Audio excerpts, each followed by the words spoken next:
Jimbo la uchaguzi la Mbalali lina ukubwa wa kilomita za mraba 16,266 na lina tarafa 2, lina kata 20, lina vijiji 102 pamoja na vitongoji 712 kwa mujibu wa sensa ya kitaifa ya watu na makazi ya mwaka 2022. Mheshimiwa Mwenyekiti, katika mchakato wa mapendekezo ya ugawaji wa jimbo, vikao vya CMT vilikaa, kamati ya fedha lakini pia DCC walipendekeza yafuatayo: moja, jimbo la Mbalali Mashariki ambalo litakuwa na tarafa moja ya Rujewa na kata 10, vijiji 49 na vitongoji 380. Jimbo hili litakuwa na kilomita za mraba 3,983, litakuwa na jumla ya wakazi 253,357. Kata ambazo zimependekezwa katika jimbo la Mbalali Mashariki: kata ya Rujewa, Ugelele, Mawindi, Malilosongwe, Igava, Ipwani, Malibila, Ubaruku, Miombweni pamoja na Mapogoro. Lakini katika tarafa ya Ilongo limependekezwa jimbo la Mbalali Magharibi ambalo litakuwa na tarafa moja ya Ilongo na kata 10. Kata hizo ni Chimala, Ihai, Tambo Leo, Igurusi, Tengelusangu, Ruhanga, Ruiwa, Mwatenga pamoja na Maungole. Jimbo la Mbalali Magharibi litakuwa na vijiji 53 na vitongoji 332. Jimbo hili litakuwa na kilomita za mraba 12,283 na litakuwa na jumla ya wakazi 192,979 kwa mujibu wa sensa ya watu na makazi ya mwaka 2022. Naomba kuwasilisha Mheshimiwa Mwenyekiti. Mheshimiwa Mwenyekiti wa kikao hichi, mkuu wa mkoa wa Mbeya, naomba niwasilishe mapendekezo ya mchakato wa ugawaji wa majimbo katika halmashauri ya Mbeya vijijini. Kama walivyosema wenzangu, vikao vyote vilikaa na vikabariki, kwa maana ya CMT, kamati ya fedha, mkutano wa baraza, lakini na DCC ya kwetu, vimebariki wilaya yetu kugawiwa katika majimbo mawili ya uchaguzi. Niende moja kwa moja. Jimbo la kwanza tunapendekeza liwe linaitwa jimbo la Mbeya. Jimbo pendekezo la Mbeya litakuwa na tarafa moja ya Tembela yenye kata 10.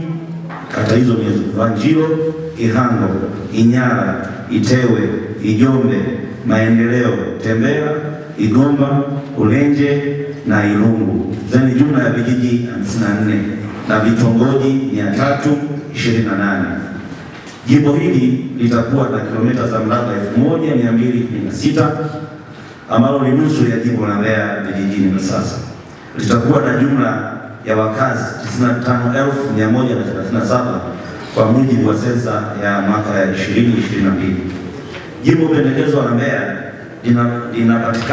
linapakana na jimbo la Mbalali mkoa wa Mbeya, jimbo la Makete mkoa wa Njombe kwa mashariki, upande wa kaskazini jimbo la Chunya, magharibi ni jimbo la Mbeya mjini na kusini ni jimbo la Rungwe na Busokelo. Mheshimiwa Mwenyekiti, jimbo la uchaguzi pendekezwa la pili ni jimbo la Mbalizi. Jimbo hili pendekezwa la Mbalizi litakuwa na tarafa 2, tarafa la Isangati na Usongwe ambalo litakuwa na kata 18.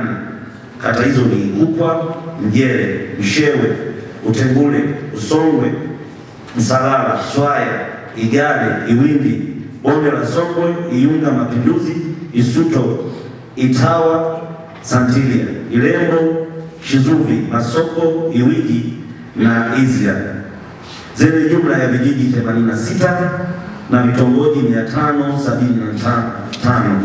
Jimbo hili litakuwa na kilomita za mraba 1,216 ambalo ni nusu ya Mbeya vijijini. Sasa lenye jumla ya wakazi 276,122 kwa mujibu wa sensa ya 2022. Jimbo pendekezo la Mbalizi litapakana na mashariki jimbo la Mbeya mjini, magharibi Mbozi toka mkoa wa Songwe, kusini jimbo la Ileje toka mkoa wa Songwe, kusini pia jimbo la Chunya mkoa wa Mbeya na Rungwe toka mkoa wa Mbeya, kaskazini jimbo la Songwe na Kaskazini ni jimbo la Songwe, mkoa wa Songwe na Kusini. Mheshimiwa Mwenyekiti, naomba kuwasilisha. Mheshimiwa Mwenyekiti, jimbo la Mbeya mjini lina ukubwa wa kilomita za mraba 258.8, lina tarafa mbili ambazo ni tarafa ya Sisimba na tarafa ya Iunga. Pia lina kata 36 na mitaa 181. Na kwa mujibu wa sensa ya mwaka 2020, jimbo la Mbeya mjini lina wastani wa wakazi 541,603. Mheshimiwa Mwenyekiti, kupitia mchakato huu wa kugawa majimbo, halmashauri ya jiji la Mbeya imekaa vikao mbalimbali, kikao cha CMT, kikao cha finance, lakini pia kikao cha baraza la madiwani na kamati ya ushauri ya wilaya DCC. Tulipitisha kugawa jimbo la Mbeya mjini na kuwa na majimbo mawili. Jimbo la kwanza ni jimbo la Mbeya mjini ambalo jimbo hili litakuwa na kata 23 na mitaa 121, lakini pia litakuwa na ukubwa wa kilomita za mraba 127.8 na litakuwa na jumla ya wakazi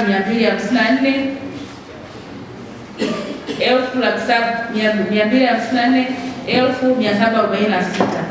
Jimbo hili la Mbeya mjini litakuwa na kata zifuatazo: kata ya Forest, kata ya Ghana, Iganzo, Isanga, Itagano, Itende, Itiji, Iwambi, Iyela, Iyunga, Iziwa, Karobe, Maanga, Mabatini, Maendeleo, Majengo, Mbalizi Road, Nonde, Msoho, Nzogwe, Rwanda, Sinde na Sisimba. Mheshimiwa Mwenyekiti, jimbo la pili litakuwa ni jimbo la Uyole. Jimbo hili litakuwa na jumla ya kata 13 na mitaa 60. Jimbo hili litakuwa na ukubwa wa kilomita za mraba 131 na litakuwa na wastani wa wakazi 286,857 kwa jumla ya sensa kwa mujibu wa sensa ya mwaka 2022. Mheshimiwa Mwenyekiti, jimbo hili la Uyole litakuwa na kata zifuatazo: kata ya Iduda, Iganjo, Igawilo, Ileni, Ilomba, Isyesye, Itezi, Mwakibete, Mwasanga, Mwasekwa, Salaga, Tembela na Uyole. Mheshimiwa Mwenyekiti, haya ndio yalikuwa mapendekezo ambayo yamepitishwa katika kuligawa jiji la Mbeya. Naomba kuwasilisha. Kwa majina anaitwa Francina Pancras Kibuga. Mimi ni katibu wa chama cha AFP. Awali ya yote, kwanza naomba nikushukuru mkuu wa mkoa kwa kutuongoza vizuri, maana mkoa wetu kwa sasa uko shwari, umetulia. Na sisi kama vyama vya siasa tunakushukuru sana kwa kazi nzuri ambayo unaifanya. Leo umeweza kutukusanyisha wote, tumekaa pamoja kama ambavyo mjumbe mwingine amepita hapa kwamba hatutaki kugombea fito wakati tunajenga nyumba moja. Ushirikiano ndio kila kitu, umoja ni nguvu. Naomba wanasiasa wenzangu wote basi tushirikiane kujenga mkoa wetu wa Mbeya. Asante sana. Nashukuru Mheshimiwa Mwenyekiti kwa namna ambavyo umeongoza vizuri kikao hiki. Tumekianza vizuri na tumekimaliza vizuri na letu sote limekuwa ni moja. Nashukuru kwa namna ya mipango mizuri hii ambayo serikali chini ya chama tawala, Chama cha Mapinduzi, kinaifanya katika kuipeleka vizuri nchi yetu, kupangilia mipango mizuri kutokana na ongezeko la idadi ya watu na ongezeko la mahitaji tofauti ya kiuchumi na mengineyo.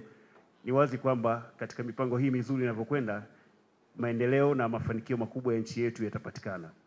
Kwangu mimi, kwa niaba ya wenzangu viongozi wa dini, tunawaasa wanasiasa, kwa sababu mbele tunakwenda katika uchaguzi, utulivu na hali kama hizi ambazo tunazo katika vikao kama hivi basi ziweze kuwepo ili tuweze kuvuka salama. Hakuna haja ya kugombana wakati tunajenga nyumba moja, tunagombea fito na ujenzi ni wa nyumba moja. Kwa hivyo nayasema hayo na namuomba Mwenyezi Mungu aweze kuivusha salama nchi yetu katika hilo la uchaguzi, na hata katika mipango hii tunayoipanga, kwa ni mpangaji halisi ni Mwenyezi Mungu, aweze kutupa baraka nyingi, aweze kutupa kheri nyingi katika haya tunayoyapanga, ili yaweze kuwa mazuri kwa maslahi na makubwa ya wananchi wa mkoa wetu wa Mbeya. Nashukuru sana. Umepata doctorate na hii hasa ni kwa ajili ya utatuzi wa migogoro. Na sisi kule Mbalali tunajivunia sana, tunajua mambo yetu sasa yatakuwa safi. Mheshimiwa Mwenyekiti, pia naomba na mimi nichangie. Ni kwamba ni kweli tunahitaji kugawanya majimbo kama ambavyo tume imeelekeza na imetoa vigezo. na ukitazama kila sehemu kuna uhitaji, lakini lazima tuwe na maeneo maalum ambayo tutayaspecify kutokana na sifa ili tuweze kupata. Naamini nyote mnafahamu kwamba haiwezekani yote yakawa kwa wakati mmoja. Ukiangalia budget, lakini ukiangalia mazingira ya bunge letu lilivyo, na hapa lazima tujikite kwenye vigezo vilivyoainishwa. Sasa Mheshimiwa Mwenyekiti, mimi nilikuwa najaribu kutazama hapa. Ukigusa kwenye ukubwa wa maeneo, nadhani Mbalali ndio inaongoza kwa ukubwa. Ina square kilomita 16,000. Lakini ukija kwenye population ya watu, Mbalali kuna watu kwa sensa ya 2022 zaidi ya 446,000. Sasa ukifanya leo unaweza kukuta unaenda kwenye 500,000 na kidogo 600,000. Kwa unakuta hii Mbalali kwa sehemu kubwa ni miongoni mwa majimbo yanayo qualify sana kupata sifa ya kugawika. Kwa hiyo Mwenyekiti, sisemi tu kwa sababu natokea Mbalali, lakini nadhani huu ni uhalisia. Lakini ukigusa Mbeya mjini pia unaona population ya watu nayo ni kubwa. Yaani kwa maana ya sasa kama 2020 ilikuwa hiyo 500,000 naenda 600,000, kwa sasa ukienda unaweza kuona zaidi ya 700,000. Kwa hiyo nilikuwa napendekeza kwenye ku-highlight lazima tuanze na mtiririko huo. Na Mbalali iwe considered sana kutokana na ukubwa wake wa jiografia na population ya watu. Mungu awabariki sana na watakia kila laheri. Niwashukuru sana wenzetu pia, jana walikuwa na mkutano na viongozi hapo, nilikuwa naongea nao wameshindwa kufika, Mheshimiwa Mwenyekiti. Wana uchovu, lakini nadhani mambo yanaenda vizuri. Nashukuru sana. Asante. Asante.